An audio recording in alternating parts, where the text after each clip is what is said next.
Presiden Turki Recep Tayyip Erdogan berencana untuk mengubah nama resmi negara yang dipimpinnya. Nantinya, nama negara itu akan berubah dari Turki ke Turkiye. Dalam sebuah pidato bulan lalu, Erdogan menegaskan seluruh nama Turki akan diganti dengan Turkiye dimulai dari beberapa instansi pemerintah dan juga bisnis. Bahkan, beberapa produk buatan Turki saat ini ditempelkan label Made in Turkiye. Kata Turkiye mewakili dan mengekspresikan budaya, peradaban, dan nilai-nilai bangsa Turki dengan cara terbaik, bunyi pidatonya dikutip Middle East Monitor.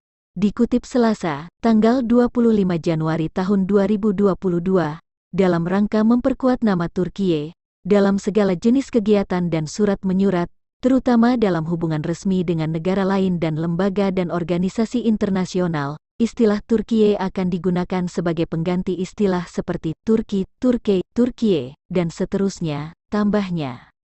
Lalu apa sebenarnya motif Erdogan mengubah nama negara ini?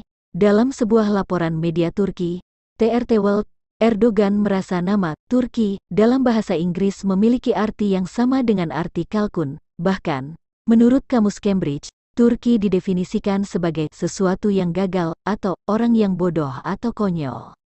Penyebutan kalkun dengan Turki sendiri memang memiliki cerita sejarah yang cukup panjang. Salah satu versi mengatakan ketika penjajah Eropa menginjakan kakinya di Amerika Utara dan menemukan ayam kalkun liar.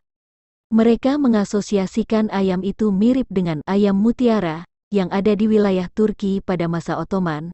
Akhirnya, hewan itu dinamai sama dengan negara Turki. Tak hanya itu, Erdogan juga menekankan kekuatan budaya Turki di dunia internasional. Pasalnya, warga Turki sendiri menyebut negaranya sebagai Turkiye dan bukan Turki seperti yang dinamakan dalam bahasa Inggris. Seorang pejabat Turki menyebut bahwa proses penggantian nama ini sedang berlangsung.